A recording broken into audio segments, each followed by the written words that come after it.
This episode of the Higher Level Podcast is brought to you by ITGEL. ITGEL are a CBD company who provide 100% organic and vegan products. If you pop over to their website, itgelcbd.co.uk, pop in the promo code HIGHER10 and get 10% off your first order.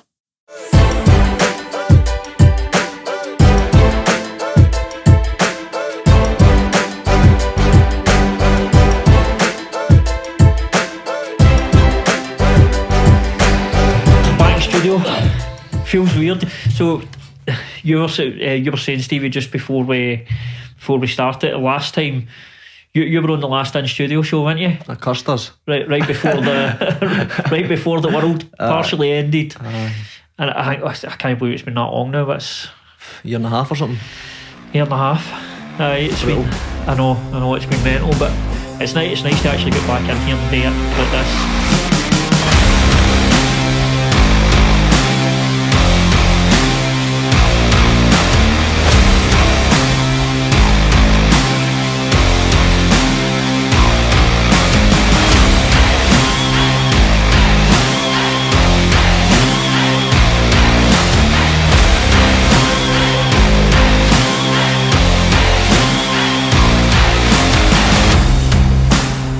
Obviously things are starting to open up at the gym and that again as well, James, so what's your release that been, just things moving? It's been good seeing people, to be honest. The first couple of weeks were alright, family time, walk the dogs and stuff, but you miss like certain characters that you're used to seeing every night of the week, so it's good to be back, man. It's good to be back. Back in the what was the normal before, it now feels like a bit weird. Don't want to go too close to folk. I know Craig was fixing the bike there and I was like, it's strange seeing another human that close to me. There's no my wife in my veins, but nice to be back. And obviously good news for you, another big fight coming up against Stevie Mcintosh, so preparations are obviously underway for that. And when you go to when James got the call and you found out it was going to be Decky, somebody who you'll be familiar with, quite excited about that opponent. I really like the fight stylistically. Like it's a good matchup. Like Decky's pretty good everywhere. We're kind of similar in size. Good striker. Kind of switches up and stuff. He's got decent grappling. Like he's a good fighter, man. Like, but I just right away when James said Decky's name, I was like, I'd take that right away because I was really excited about the fight. He's obviously fought one of my teammates, Alex Davidson, before. So, man, I'm really looking forward to it. Like another tough fight, but that's what you want, and that's what I like about Cage Warriors. You're the best guys in Europe, and they're all trying to get the same thing. We're all trying to get the belt. So, I think I win over Decky puts me back in hopefully some sort of title picture, maybe a couple of fights or whatever if I can get this win. So, I'm looking forward to it, man. Be a good fight. Like it's a tough fight. It's always going to be tough fights. Once you get to this level, there's not going to be easy fights. And yes, as well, stylistically, the way Decky fights, he's an exciting fighter, an opportunity for you to put on an exciting fight as well. And do you see it as a chance to showcase your skills? Definitely. I think my last fight I never really got a chance to kind of show what I can do. Like I caught my opponent early and it kind of probably was the worst thing I could have done because I kind of chased after him after that, but then I kind of let him dictate the fight for there. He kind of managed to pressure me, so that's something I've obviously been working on because I'm not wanting like anyone to kind of pressure me like that again. And that boy done a good job. Fair play to him, John. It's like he was getting the title fight next, so he's a good fighter. It is what it is. But obviously I'm looking to redeem myself and right my wrongs. So I'm looking forward to it. It's experience as well, but it's going up to that level, and then you get a taste of that experience, and going forward now you know what it feels like in there as well. Yeah, I definitely. Like obviously, and we're back at your call, so like obviously I know the venue and everything, so it'll all be familiar for me. Like. And I'm like my preparation, I think everybody says the same shit but every time, but like it's been a really good camp so far, like touch with no injuries or anything. So it's been going really good, and I've been getting like the day sessions and all that in as well, and managed to get a bit more time off work and stuff to get extra training, and so it's worked really good, man. And some of the boys I've had in for like Dylan Chooks came over, so he's kind of size wise it's good because he's kind of similar size to Decky. So it's he's been a good training partner for me. So good man, good stuff. So have you been getting rounds in with Dylan and that? So I've been staying a couple of times a week in here, and so Dylan's been my fucking roommate. I can already imagine. He's a good lad, man. We've had a good laugh. But no, he's really good, man. He's got a lot of knowledge because he's young. Like, you didn't realise how experienced he is, though, man. I was talking to him, and he's like been training for like 12 years. Like, he's been doing MMA since he was like 12. Aye. Like, he's been doing it since he was a kid, and he's came up in a great gym. So he's got a lot of experience and he's trained by a lot of good guys.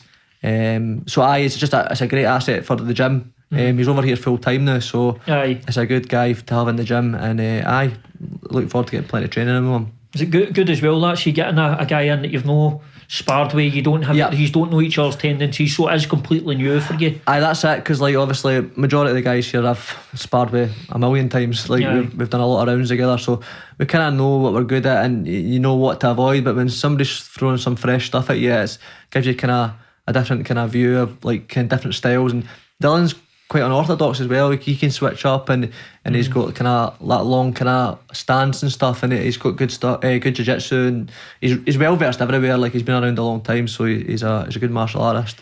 Breath of fresh air to have in the gym as well, getting something new and that. Obviously a lot of energy, new face around for the guys to train with. He's a character, is it? He's a character. I keep saying that. He's a good kid. He's 24. He's left a really good gym. He spent a lot of time at a good gym, and he's moved country on his own to come and make a go at it. So you have to respect that.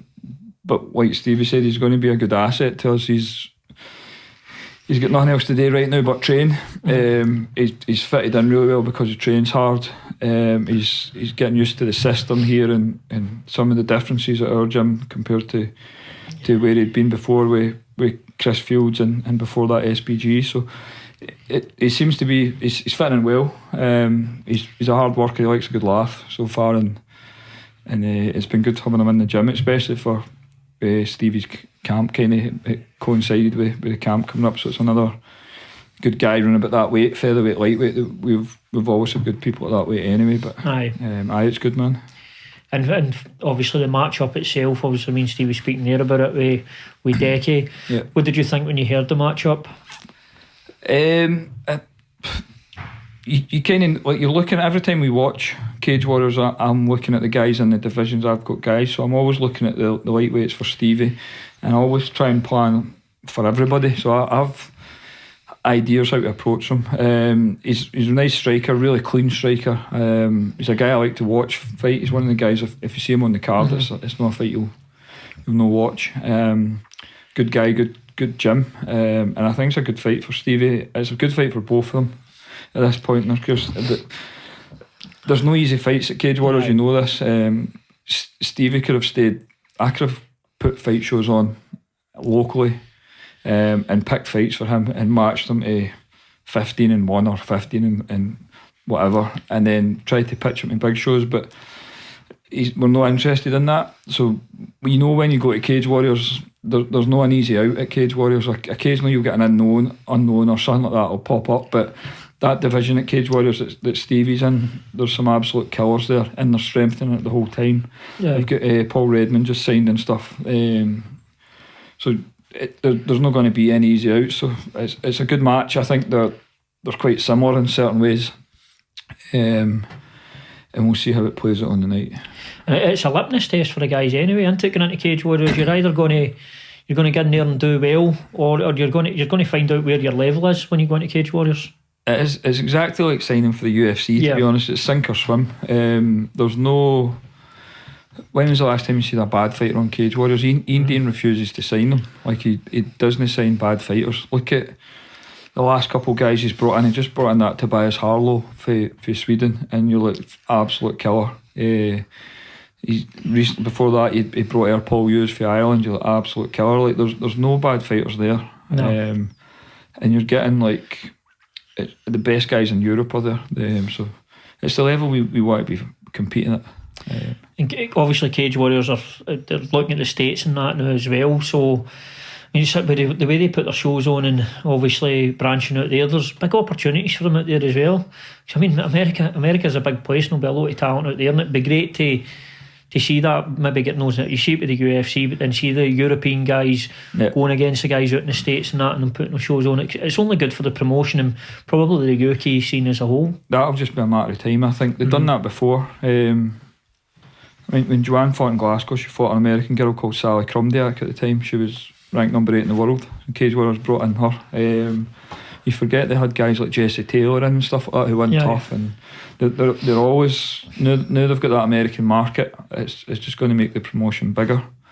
You'll get the European guys going to America, and you'll get the Americans coming to Europe. So it's just going to benefit everybody, really. I think it'll start pushing them through as probably the next kind of biggest promotion outside of the UFC and Bellator, to be honest.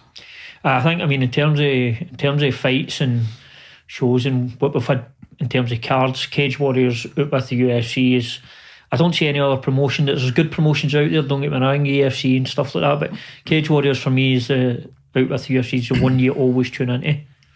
It's just the consistency with them, isn't it? It's like the rest of them have a good show now and again, then they don't even have a whole full fight card of good fights. It's like top heavy with 1 or 2 good fights and stuff like that. But if you watch Cage Warriors, if you go right to the very first prelim fight, it's consistent all the way through the card, and the job they've done with the trilogies is unbelievable.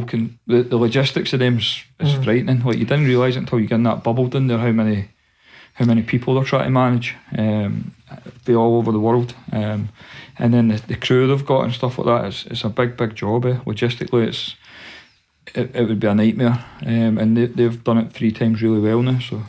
And I think you would argue as well, through everything that's happened, obviously the UFC shined as a promotion. I think with that, the only other promotion that has really stood out is Cage Warriors. Because if you look at Bellator, what's happened there, you get good fights in Bellator, but the consistency of cards isn't there.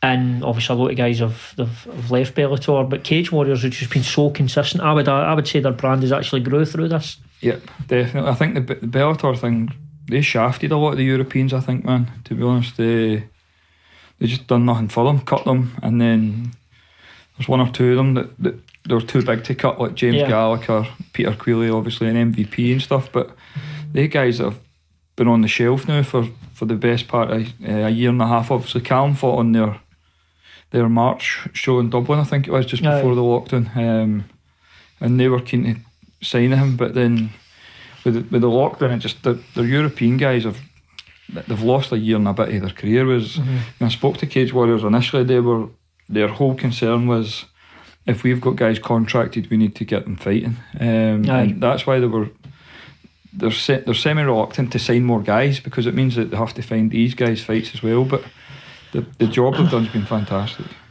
I think obviously when things normalise as well, you could see Cage Warriors I think we'll see more shows for Cage Warriors, especially as they grow as a promotion. Obviously I don't think they'll overextend themselves, but I think the possibility is there. I think maybe bigger arenas or halls and stuff. Obviously they've ventured with that before, with the Echo Arena in Liverpool and stuff like that, but I wouldn't be surprised to see them in like the smaller O2 back in London and stuff like that. So their brand's definitely grown, I think, during the lockdown.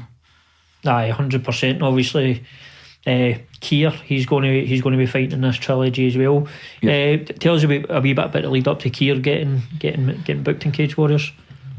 So basically I've been keeping in touch with Ian Dean about Stevie and Luke, and then I've got a couple other guys here needing signed. I've got Mark heading towards the UFC. They've verbally agreed. Callum's with Brave still, so I was like, next kind of priority would have been Keir, and they've offered him the fight, so he's going to be fighting on the opening night, the Thursday night, back at featherweight against Manny Akpan for SPG. I don't think they've announced that yet, but I've just announced. You've done it. I've just announced it. Here's first. Again, Keir could have stayed up here and fought on these local shows. We could have brought in guys from and padded that record, but he's gone against a guy who's 3-1, who looked really good in his last fight, beat a good Welsh opponent who had a good amateur career, solid amateur career,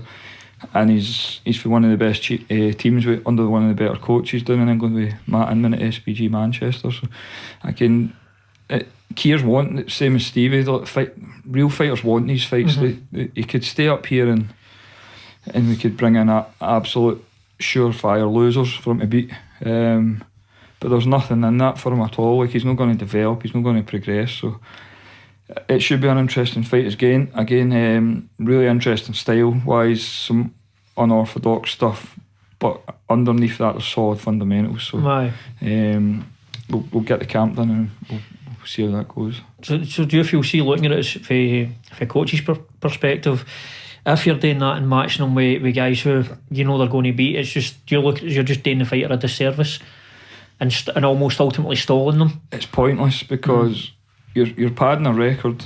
They're not getting any better. There's no testing them. They need to be getting into fights and getting tested. They need resistance and they need problems to overcome. They don't need to be going in and just running through people. And that's going to happen sometimes, obviously. We've got guys in here that have fought some of these journeyman guys. Like if it's short notice, opponent pulls it and stuff like that, then it's fair enough. But lining up a fight 3 months down the line and purposely going out and looking for somebody that you know you're better than, they've not got a winning record, they're smaller than you, they're independent, whatever. It's absolutely pointless, especially if your guy's consistent. It's not like he's had a 5-year break or coming back from an injury. He's in the gym and training and ready to go. But it's not something that real fighters are wanting to do. And I think some of these bigger promotions are starting to pull on it now. They're starting to see it. There was some stuff there about a week ago, I think it was, with Tapology had removed a bunch of fights for certain guys. I think Wes O'Neill, Stevie. I think that one's falling you to the grave, mate. You're never shaking that. I think Wes O'Neill and some of these other guys, they just took fights away from Andy Nunn and stuff like that. Tapology were like, these are the real fights, which they're on the real fights. No, that was an assault, Stevie. You nearly got me at it. that was like 3 days notice, so that's fine. But they are the real fights. These things, they're public executions. Do you know what I mean? It's like bring the death. It's like bringing the death sentence back. Ringing the bell. Bring out your death. Somebody's just been hung live. There's no sport. Like sport has to be. You're both competing to win something. No, a guy's turning up for a couple £100 to tap out or take the first out he gets. But it's part of the game, unfortunately. But it stands to. It looks good on Stevie and Keir's part that they don't want to do that. They want to be on shows like Cage Warriors getting tested. And as a coach, that's what you want for your guys. It's one of the things that's part of combat sports, isn't it? I mean, you see, is it boxing recently? Tommy Fury's who the guys matched up with. Yeah, that seems to be how boxing goes, to be honest, until they get to a certain level where they bring them on. But the thing is, there's a difference in boxing with some of these journeyman guys. Like they're actually brought in to help develop the prospects. If you look at them, if you notice a lot of these journeymen, they didn't get stopped. If they get stopped, they can't fight again next week. So they've developed this style in boxing where they're going to cause these prospects problems, but the prospect's going to win, but it's to bring them on and develop them. They're obviously, as some of these guys, if you speak to guys in the British boxing community, they refer to some of these, it's like Eastern European guys coming on just taking dives for money, whereas that's not like a journeyman is. That's a body, somebody's getting a doing and getting paid for it. Like a proper boxing journeyman is actually quite a skillful boxer. Like he's got survival instincts and stuff like that a lot of pro boxers might not have, but they'll come in and do a job, which is to carry the guy through, to give him 6 rounds and stuff like that. But there's no really that in MMA, to be honest. Like, there's 1 or 2 guys who ended up like that. Paul Jenkins, to an extent, ended up like that a wee bit, and then Sean Lomas is a guy who's kind of like that. But these guys that are coming in and getting done in 30 seconds or whatever, they're coming up just to get paid. Aye. And actually, just while we're talking about boxing, Josh Taylor, amazing, man, amazing. That's what I like about him. He's taking all the tough fights right for the start. Oh, aye. He's like, he's only like 16, 17 and all. Is that something? Is that right? 18, I think. 18, unbelievable. Who was? Do you mind the guy he smashed? The guy was. He was 2 fights ago. He fought a Thai guy. No, it wasn't a Thai guy. I was thinking it was quite a mouthy guy. The American English guy. No, English. You know what I'm talking about? The English guy. I think he was. The both of them were undefeated at the time, and Josh Taylor just. I can't mind his name. Unbelievable, man. But I mean, different level. What a fighter. Aye, he's amazing. That was special. Like James had put a few posts up about it, but I just think it's shocking, like the way the media never publicised that. What an achievement that is! Like, it's an unbelievable achievement. You might never see that again. Like, you know, like it is unified all the belt, and like they're barely in the paper. I think it was in the paper to the Monday or something like that. Aye, it happened to like basically Sunday morning. Do you know what I mean? The downside is, see if there was some stupid thing about football, that it'd be all over the papers. It's just rather than an achievement, lift somebody up, because I reckon if say that something like happened like with Ken Buchanan or something like that years ago, that would have been all aired. But the media is just so weird and skewed now. It's not about pushing somebody's achievements and lifting them up. It's about stupid stories and just clicks. Josh had a run-in with a bouncer, remember, in Edinburgh, and it was on the front page of the paper. Is that a bouncer that actually worked for Danny? It'd be funny if he stroked Danny. Josh and they're quite pally actually. He went to UFC London to watch Danny fight, Josh. Aye. But they fired that in the paper about him having a run-in with a bouncer. But the guy's just done something like... There's five guys have done that in history, like unified day 4 belts. Ken Buchanan done it when there was only 2 belts, which is a massive achievement in itself. And boxing was a different sport back then. Like, he would have been on the front page of the paper, I'm sure. But the fact that he was getting, like Josh was getting, they weren't talking about it the day of the fight. They weren't saying like, I remember back in the day, you used to be able to read about guys in their training camps and stuff like that, in the Daily Record and stuff like that. They'd tell you like, this boxer's like Alex Arthur's training, blah blah, and he's 2 weeks out for his fight, and he'd build up to it and build up. I used to cut them out the paper when I was a kid and put them in a scrapbook, stuff like that. And now there's hardly any mention it to the Monday. Whereas if you didn't want to compare it to other sports, but if you look at Andy Murray, when he's at Wimbledon and stuff like that, they've got fucking Murray's Mound and all this shit, and make such a big deal about it. But it's just because boxing's not the sport it used to be. It's no. At one point, it was one of the biggest sports in any country, behind football and stuff anyway, but it's just not what it used to be anymore. But we'll not see a Scottish boxer do that ever again. Amazing. Well, just what he's achieved and against the guys he's fought, I mean, it's some achievement, and it's so early in his career too. And he's getting better, man. Aye, he looks amazing every time he fights. He really is getting better. It was brilliant. The upside, obviously, the media and that don't push it, but one of the positives to social media is it was all our social media, which I would argue more people see than newspapers anyway. Probably. I would argue see more than newspapers. So it was more the broadcasting like that, put it on that Fight TV app thing. Like, why was it on BT Sport or Sky Sport? I know somebody was who signed to, is that right? He's Top Rank, isn't he? Top Rank's with ESPN, I think. So wasn't on that either, was it though? It was only on that app, TV. I think. That's insane. I know. That's insane, but it was nonetheless. You'll not see that again with him now, I think. I think there'll be pay-per-views and stuff now for him, hopefully. So I seen he was wanting to try and get a fight at Edinburgh Castle or Easter Road. That'd be amazing. Easter Road, aye. He was saying that'd be amazing, like atmosphere and that. He's an Edinburgh boy, yeah. And if it was like the Edinburgh Castle, see all that backdrop, cool, that'd be amazing. It would be great to see that. And you would think now, the position he's in and all the belts he's holding, that he should be able to dictate where he fights next and get to come back and fight in Scotland. Yep, you'd hope so. There's an English guy, I think, I can't remember the guy's name, it's on Carroll, I think, who might be first in line before, and then he's talking about possibly moving up to fight Terence Crawford, who's unified the belts a weight class up.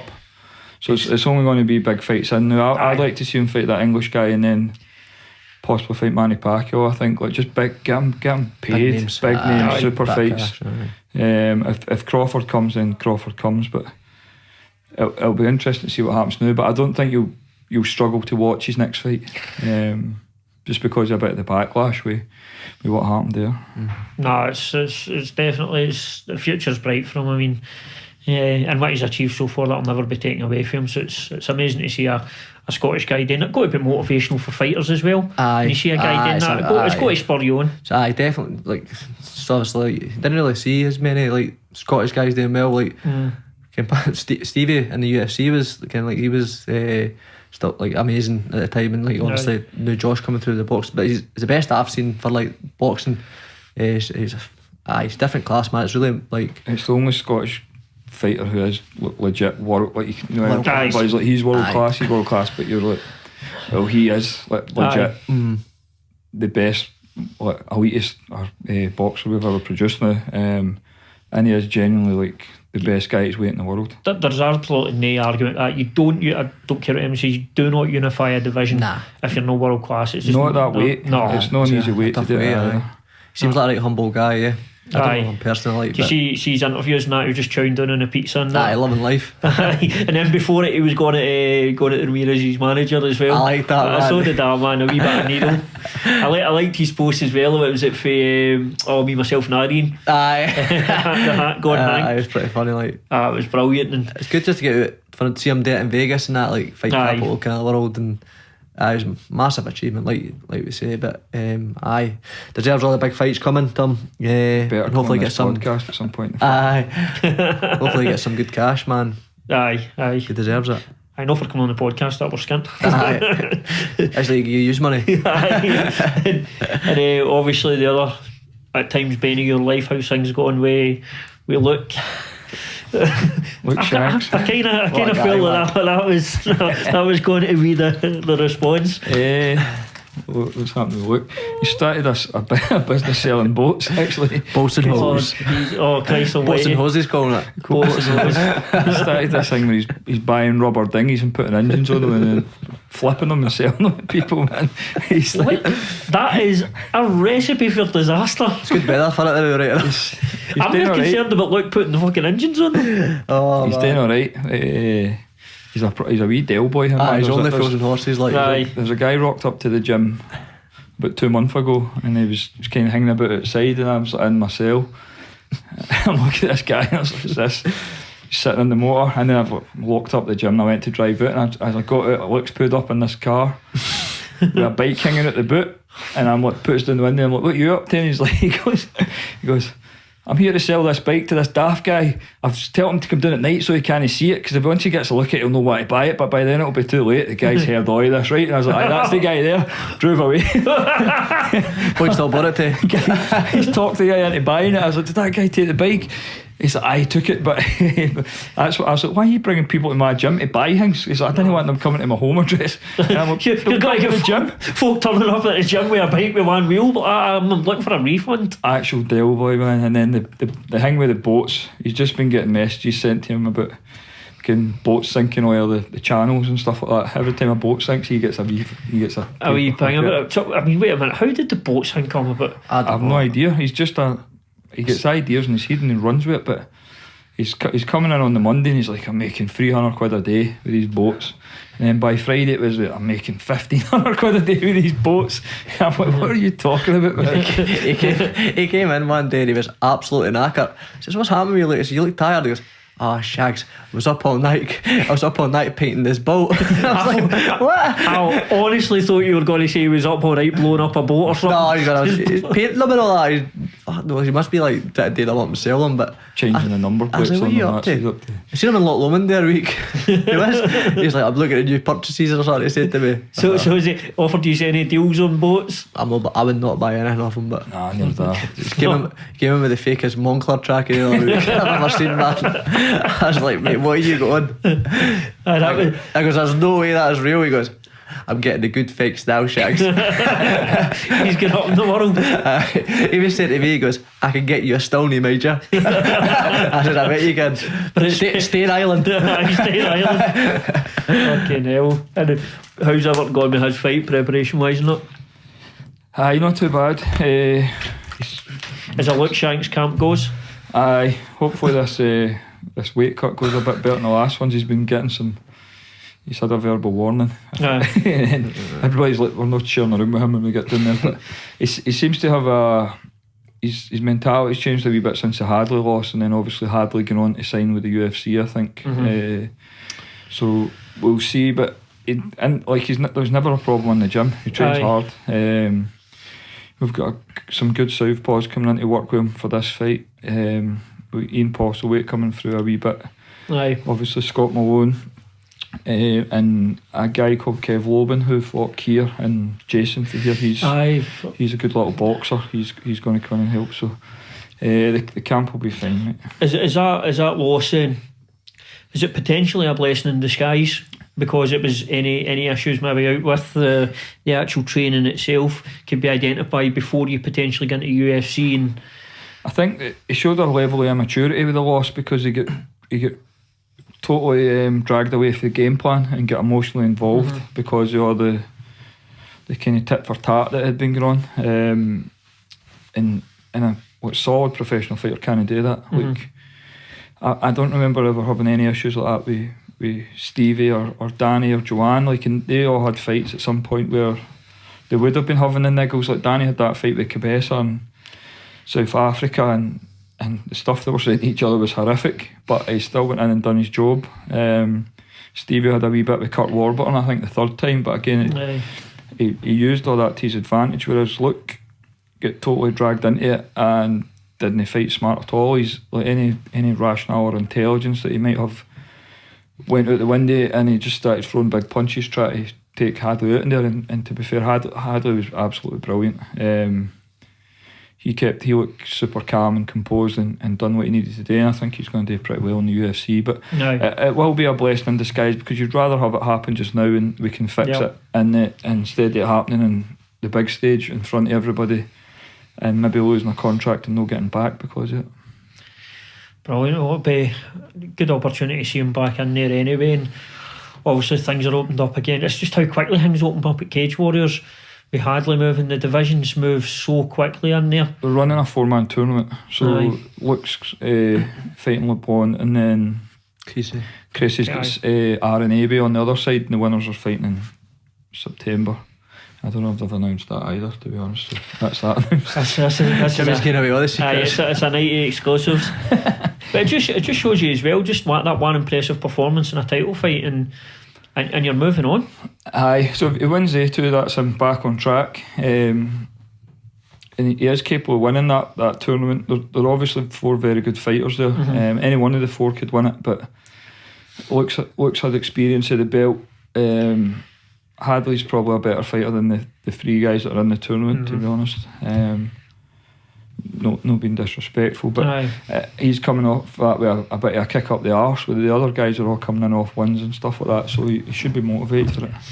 Aye, definitely. And obviously looking across the other side with Creasy and Abbey, would you venture that you'd potentially be looking at Creasy would be the one coming into the final? You can never write off Aaron Abbey. Absolutely not. No, what he's been through, but absolute warrior. I think Sam will probably be the favourite, to be honest, but I think Aaron's probably used to being the underdog. And anything could happen. The both of them are exceptionally good fighters. They seem to have the two. They're a wee bit more finesse than Luke and LeBlanc, whereas Luke and LeBlanc's a bit more physical and can be grindy and probably hit a wee bit harder, so they seem to have matched them pretty well. But I think it'll probably be Sam that edged it. But again, you can never write Aaron off, and I hope he does well, to be honest. And I think ultimately for everybody, it's another Cage Warriors trilogy to look forward to, and you can honestly say none of them have disappointed at all so far. They've all been fantastic cards from top to bottom. Yeah, some of the fights will look amazing for this one as well. Aye. And we've also discussed some fights that have recently happened. I don't know if you've seen today. It looks like Aaron Pico's getting back in there with Aidan Lee. Oh, is he? That's a cool fight, man. It's looking like. Yeah. Aye, I like that Aidan Lee too. He's good, man. Aye. It's a good fight. That's a good fight. That is a good fight. So they're getting some of the UK fighters there now to fight in Bellator, it seems, like they're I think there's some coming there. I think obviously it's no everybody, unfortunately. So a lot of guys are kind of stuck in that limbo. Yes. Which isn't ideal, but and is there any word with obviously Callum with Brave and when he'll be back in there? He's had a couple of fight offers actually, but he's obviously the guy's opening the gym. He'll not be able to train the way he should be for that level of fight. So what we're doing with him now is just let him get settled into the gym with Craig, and then when he gets settled in, he can get a routine that he can train round about, and then we'll go look for a fight. He actually had an offer with Cage Warriors as well, which would have put him quite high up the division, but we'll just let him do what he needs to do now. We're setting up this business, and and then we can get back in touch with Brave. But they've got like a 4-fight deal sitting waiting for them. And we'll sort that once Calum's in a position to exploit it. There's no point in signing the new because they're dated, those things. That's 4 fights or whatever it is, amount of time, 24 months. So there's no point in signing it and then expires. So ideally we'll sign the multi-fight deal when they've got a bout agreement, and that'll tie in. But I'll need to wait till he gets settled in with this new gym. It's obviously good to see Craig as well opening up the gym. I've seen pictures of that online. Presumably you've been in it and had a look about. It's good to see your brother getting that set up. And it's something he's always wanted, man. Craig kind of came away from fighting quite a long time ago now. Like he's probably not fought in 4 years or something like that. And he's kind of been doing more, obviously, grappling, but that's something he's always wanted. Even matted out his full garage, which was handy as anything for during the lockdown. I mean, like I could get training in there because he's obviously, but it's something he's always wanted, and it's a really nice gym. It's a really good setup, and he's got a decent wee fight team already set up, which is good. He's got like 5 or 6 fighters that are, and some of them are like 2-3-0, and he's got folk coming through that are looking to get their first fights and stuff. So he's got a good setup, and I think he'll only get busier. And something really Clintmanshire's not really got, like through their way since kind of Josh's gym, like at a proper MMA team. There's not really been one in Clintmanshire for a long time, so it's a perfect time to open, and the restrictions are getting lifted and stuff. I kind of see it not doing well, like. And that's what I was going to say. It's good for the area it's in because you've not got that up there, and it's good for not just the guys that like to train now, but maybe young kids coming through, and obviously I see he's get the women's classes and stuff like that on, so it's good for you, James, as well, to see one of your students again out and opening up on his own and passing on his knowledge. It's what you want. I find it weird when guys fall out with people want to go on and open up their own place. I obviously have a few now with Stevie at Braveheart, and then Ian's got his food dog, and Dale Middleton at Jackson, and Craig and stuff. So for me that's always been like a natural progression where it's like the guys that show a knack for coaching and stuff like that move out and start up on their own, and it makes me proud, to be honest, because I know those guys are all very good at what they do. They'll know cut corners and stuff like that, and the knowledge that they've got for being part of the system here, they can expand on it and carry it over. But I've always found it really weird that it causes falling outs between people, that shit, because you want your guys to go on and do that.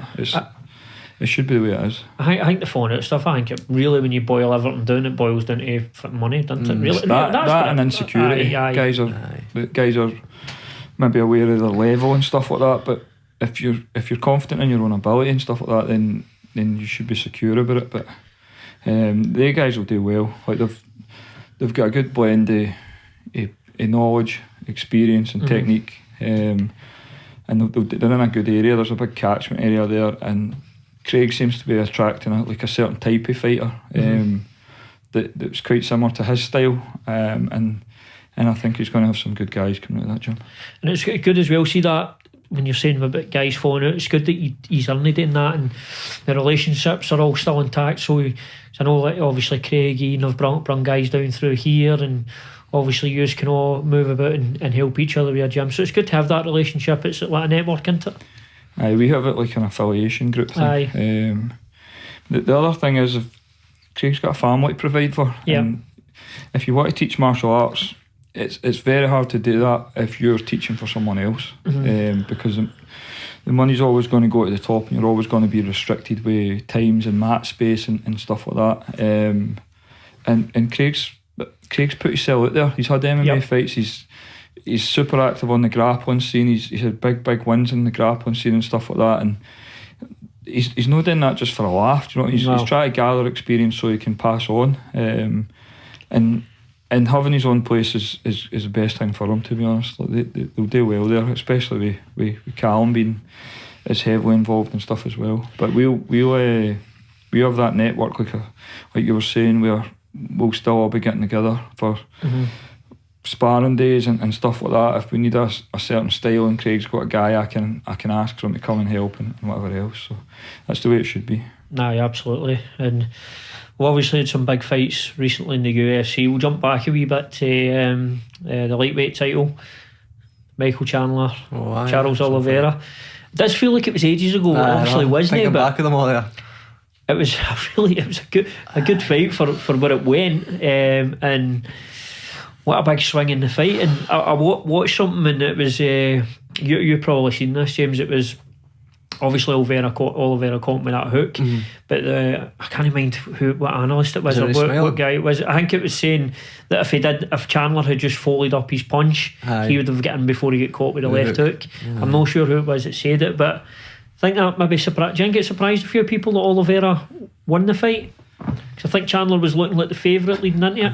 Yeah, he was. I think the thing that surprised me more was the fact that Oliveira came back for being hurt, because he's shown in the past a tendency to fold under pressure. He's done it before, like the Felder fight. He looked like he was flying through it until he got cracked with that elbow, and then like 30 seconds later he's beat. And he's done that in a couple of fights. He's had an injury or something that's just caused him to kind of capitulate a wee bit, but he got hurt in that fight, and that sequence where he's kind of on all fours moving his head and Chandler's swinging at him and missing like is incredible. That's like a pure fighter refusing to give up and finding a way to get back into it.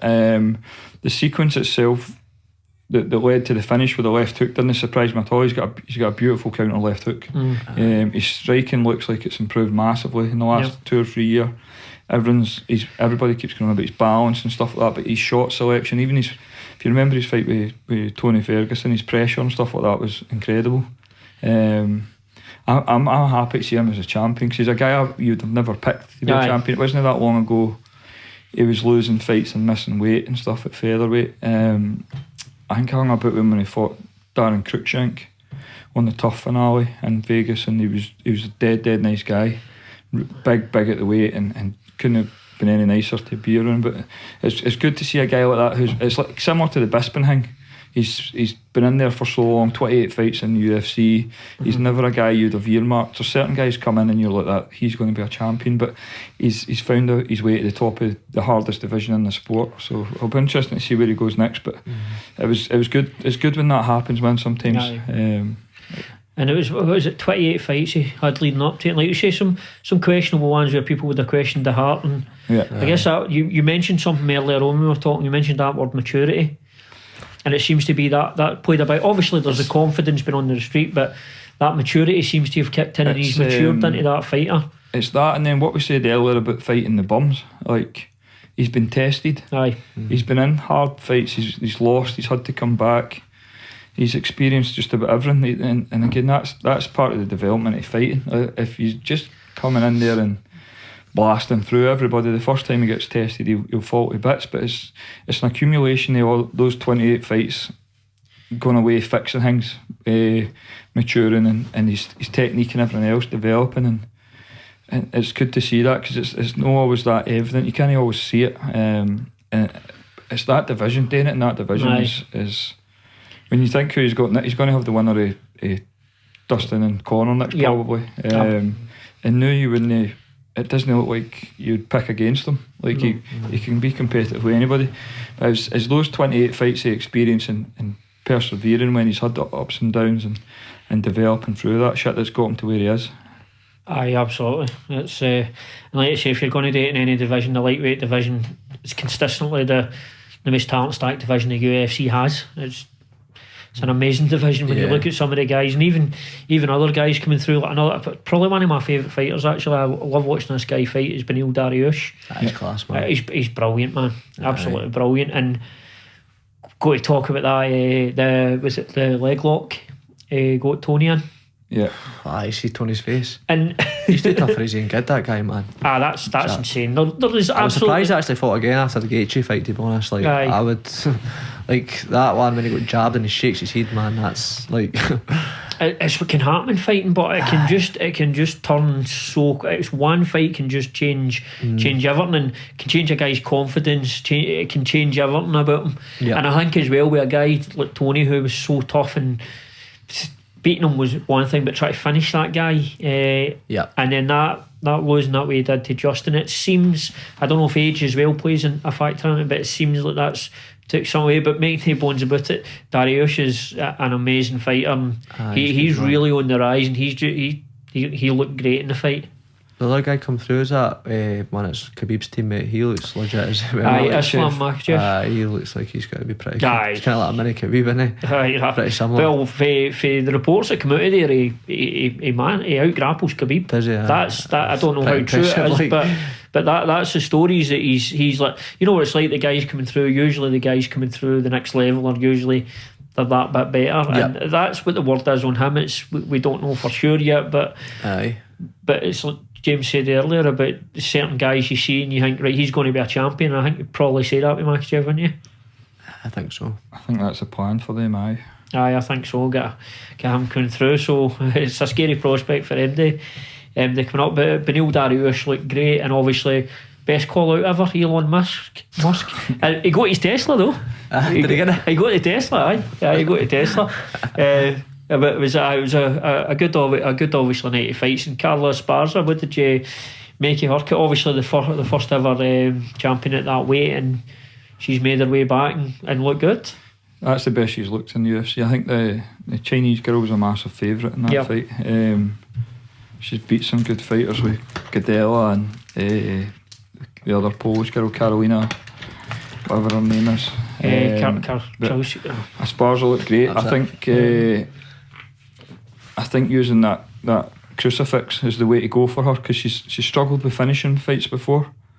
She's not like a concussive puncher. She's not really a submission expert. She's a good grappling, she's a purple belt, but I think if she can get to that crucifix position and hold them and just hit them enough that the ref has to stop the fight, it's quite a smart actual process she's got there. And she looked really good. I think she'll put her with Rose next probably, and they can sell the kind of narrative that she's already beat Rose for the first female title, and it means that it'll free up the Joanna rematch with Whaley Zhang or whatever, and it'll keep that division moving along. But it was a massive performance for Esparza, and it looks like it's kind of made that division at the top end pretty fun again. Aye, it does, and obviously Rose coming off that win, that was spectacular, man. Aye, she's good, man.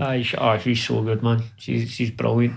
But that's a sellable fight, that, against Esparza, obviously letting Rose try and get that win back. Yeah, it's a completely different fight this time as well, because I think she went into that season of tough, like 3-0 or something.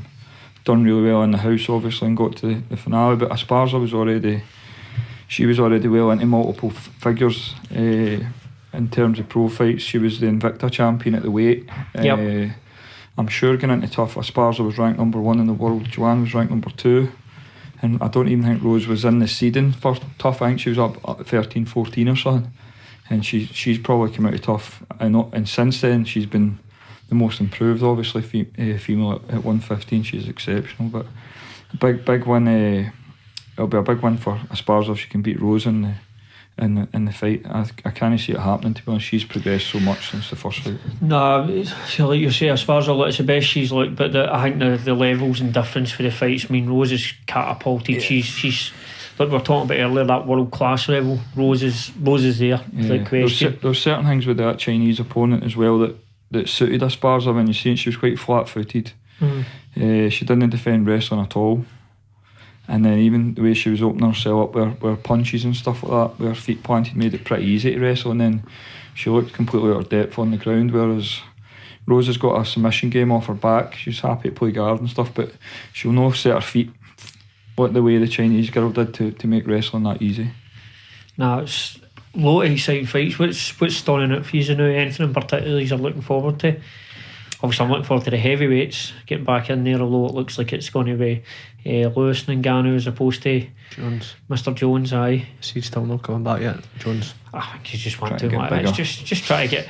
He's trying to get money, and he's getting huge. But I don't know. Like Francis is huge, but when you look at Francis, he looks like he's carved out of stone. Looks like Marvel cast him in a superhero film. Jones is looking a bit. I don't know, he's looking a bit. He's big, but I don't know how. He looks like a bodybuilder, a wee bit bloated. Part of his cast. That's not a good sign. A bloated bodybuilder usually. Powerlifter. That usually insinuates something. Mr. Nowitzki might be looking at that. Who's it Adesanya's got next? What's that? Adesanya, has he not got a fight soon? Adesanya will.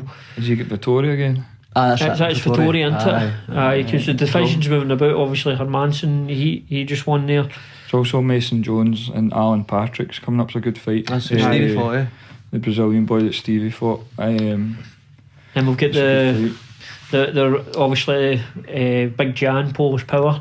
He's going to be going there against, I can't mind, he's the Czech guy. Oh, the guy with the hair? Is it Pros? Is that guy with the mad hair? Aye, mad hair. Aye, that's a good scrap. That's a good fight.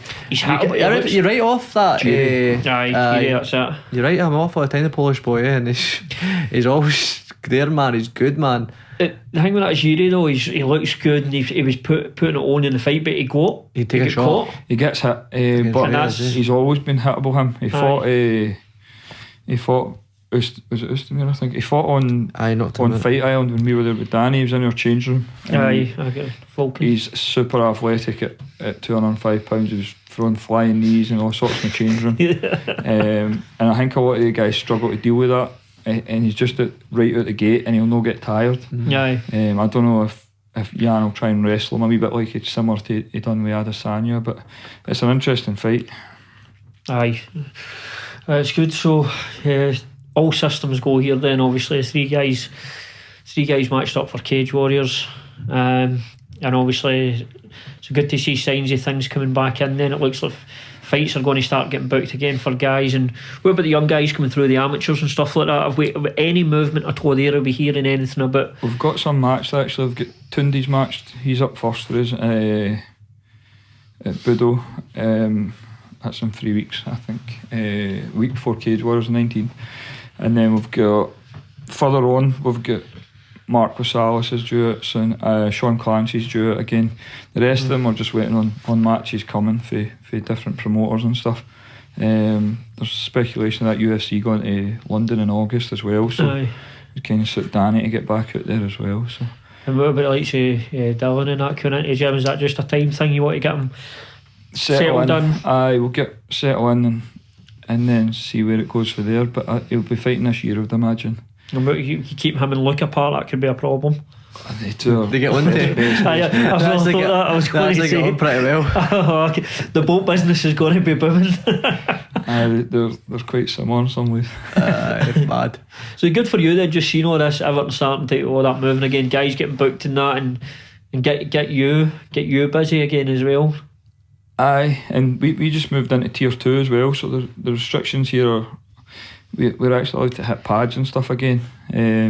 If we follow the Scottish boxing regulations, we're obviously limited with other stuff, like grappling and stuff like that, but it feels like it's getting back to normal. There's still obviously some way to go, but it's moving in the right direction a wee bit quicker than it seems to have been before. And what about in terms of classes? Is it just how different is it for tier 3 to tier 2 in terms of what you can do in group classes and inside and all that? We're still restricted to the numbers. Before we were the last tier 3, we were allowed indoor individual training, so guys were coming in and doing bag work or footwork drills and stuff like that. You weren't actually allowed a coach to run the session, but now you're allowed indoor coach classes, so indoor group training. So we've been doing a lot of footwork, a lot of bag stuff and stuff like that, and the pro guys have been doing pads and stuff like that they're allowed to do. But it's getting a bit easier, man. It's actually, I don't mind that restriction too much, because it gives us time to spend on a lot of the fundamental stuff with footwork and stuff like that if we were allowed to spar and do whatever else, we'd probably not spend so much time with that. Even jiu-jitsu wise, we've got a lot of guys doing solo movements like hip escaping and drills and inverting and stuff like that they wouldn't spend a lot of time on if they were allowed to be partnered up drilling techniques and stuff. But you've got to just kind of try and take what you can for the situation, I guess. Does it change you at all when you're thinking and coaching, or does it make you slightly tweak things going forward? You've maybe picked up things that you wouldn't have if not for having to coach guys and train the way you've had to? Not really. The big thing I've noticed is if I'm PTing, I spend a lot of time on certain things like footwork, positioning and stuff like that, and normally we'll touch on it in classes, but it's not like as much of a focus, whereas now, because there's doing individual work, you can cover it a wee bit more, but certain activities are a wee bit more prominent, and certain activities are obviously we can't do. But it's all going to develop them. It's everybody's moving forward, getting better, getting fitter, and stuff like that. We're just obviously excluded for certain activities. Brilliant. Well, first show back in the bag. You were the last guest on in the studio, and you're the first guest back in the studio. If there's another lockdown, I'm never coming back. Been here since. Just and before lockdown, you were a really happy football fan, and I was the sad one. Now the roles have reversed. You're even coming in my green now. My green khaki. I just thought I would rub it in for you.